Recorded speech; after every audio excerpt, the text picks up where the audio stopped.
Gautam Adani group के खिलाफ America में कौन सा केस खत्म हो गया है? क्यों इसे अडानी की सबसे बड़ी जीत माना जा रहा है? अडानी ग्रुप पर रिश्वत देने के कौन से आरोप लगे थे? जनवरी 2023 में किस रिपोर्ट ने अडानी ग्रुप की जड़ें हिला दी थी और उसका इस केस से क्या नाता है? चलिए आपको बताते हैं उस केस की पूरी कहानी जिसमें डोनाल्ड ट्रंप के पर्सनल वकील को एंट्री लेनी पड़ी। नमस्ते, मेरा नाम है सौरभ त्रिपाठी। आप न्यूज़ पिंच देख रहे हैं। कहानी की शुरुआत होती है जनवरी 2023 से। एक अमेरिकी फर्म है हिंडनबर्ग रिसर्च। उसने एक रिपोर्ट जारी की। टाइटल था how the world's third richest man is pulling the largest con in corporate history. Report में दावा किया गया कि अडानी ग्रुप दशकों से ब्रिज इन स्टॉक मैनिपुलेशन और अकाउंटिंग फ्रॉड कर रहा है। जब रिपोर्ट आई तो नी ग्रुप के शेयरों में भारी गिरावट आई। नी ग्रुप की लिस्टेड कंपनियों का मार्केट कैपिटलाइजेशन 27 बिलियन से गिरकर सीधा 80 बिलियन तक पहुंच गया, यानी करीब 150 बिलियन डॉलर का मार्केट वैल्यू मिट गया और अडानी के शेयर 50% तक गिरे। गौतम अडानी दुनिया के तीसरे सबसे अमीर शख्स से गिरकर 30वें पायदान पर आ गए, वो भी सिर्फ एक महीने में। इसके बाद अडानी ग्रुप ने 413 पन्नों का जवाब दिया और कहा कि हिंडनबर्ग की एयरपोर्ट भारत पर एक अटैक है। लेकिन अडानी ग्रुप के लिए खराब समय शुरू हो चुका था।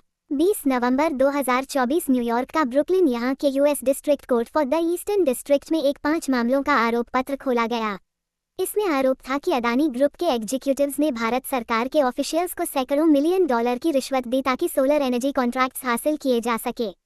साथ ही यूएस और इंटरनेशनल इन्वेस्टर्स को गुमराह भी किया गया। प्रोसिक्यूटर्स ने आरोप लगाया कि अडानी ग्रुप ने भारत सरकार के ऑफिशियल्स को 250 मिलियन डॉलर से ज्यादा की रिश्वत दी। इन्वेस्टर्स और बैंक्स को गुमराह करके कई बिलियन डॉलर जुटाए गए। उस समय की यूएस अटॉर्नी ब्रियन पीस ने कहा था कि अरबों डॉलर के ठेके हासिल करने के लिए भारतीय सरकारी अधिकारियों को रिश्वत देने की एक साजिश रची गई। गौतम अडानी, सागर अडानी और विनीत जैन ने इस रिश्वतखोरी योजना के बारे में झूठ बोला, जबकि वह अमेरिकी और इंटरनेशनल इन्वेस्टर्स से कैपिटल जुटाने की कोशिश कर रहे थे। United states securities and exchange commission के मुताबिक इस रिश्वत का मकसद था कि 2 रिन्यूएबल एनर्जी कंपनियां, पहला अडानी ग्रीन एनर्जी और दूसरा एजोर पावर, भारत सरकार के multi billion dollar solar energy scheme का हिस्सा बन सके। अडानी ग्रीन एनर्जी ने अमेरिकी इन्वेस्टर से 175 मिलियन से ज्यादा जुटाए थे, लेकिन अडानी ग्रुप ने सभी आरोपों को बेसलेस बताया था। अब आते हैं कहानी की उस कड़ी पर जब इसमें एक ट्विस्ट आता है। न्यूयॉर्क टाइम्स ने रिपोर्ट किया कि अडानी की लीगल टीम ने United states department of justice के हेडक्वार्टर्स में एक मीटिंग की अप्रैल 2026 में। इस मीटिंग में अडानी के वकील ने 100 स्लाइड्स बनाकर डिपार्टमेंट ऑफ जस्टिस के सामने रखा। इसमें तर्क दिया गया कि यह आरोप गलत और तथ्यहीन है।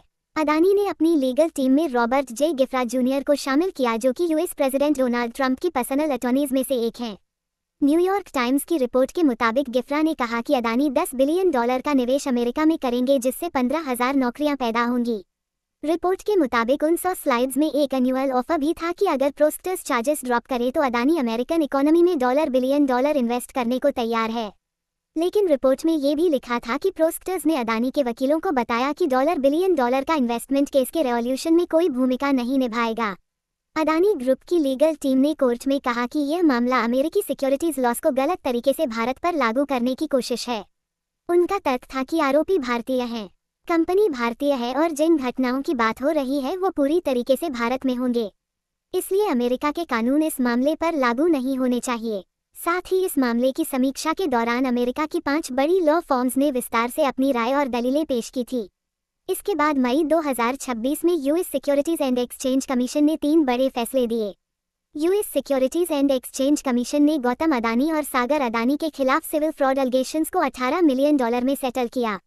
इस एग्रीमेंट के तहत गौतम अडानी ने मिलियन डॉलर और सागर अडानी ने 12 मिलियन डॉलर चुकाए, वो भी बिना किसी गलती को स्वीकार किए या नकारे। ईस्टर्न डिस्ट्रिक्ट ऑफ न्यूयॉर्क में फाइलिंग करते हुए डिपार्टमेंट ऑफ जस्टिस ने अभियोग खारिज करने की रिक्वेस्ट की। डिपार्टमेंट ऑफ जस्टिस ने कहा कि सरकार ने तय किया है कि वो इस केस को आगे बढ़ाने या आरोपियों पर मुकदमा चलाने में अब ज्यादा कार्यवाही नहीं करेगी।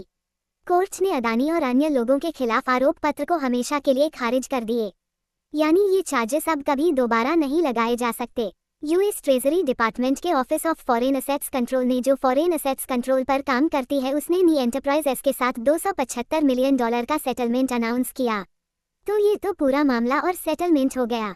अब इस मामले को तमाम विदेशी अखबारों ने कैसे कवर किया, क्या लिखा, वो भी बता देते हैं आपको। अलजीरा की एक रिपोर्ट में लिखा गया है कि अमेरिका के पूर्व राष्ट्रपति डोनाल्ड ट्रंप की एडमिनिस्ट्रेशन टीम ने एक कदम उठाया है जिसमें भारतीय अरबपति गौतम अडानी के खिलाफ चल रहे क्रिमिनल फ्रॉड केस को खत्म करने की कोशिश की गई। ये केस इस आरोप पर आधारित था कि अडानी ने भारत के कुछ सरकारी अधिकारियों को लगभग $265 मिलियन की रिश्वत दी थी।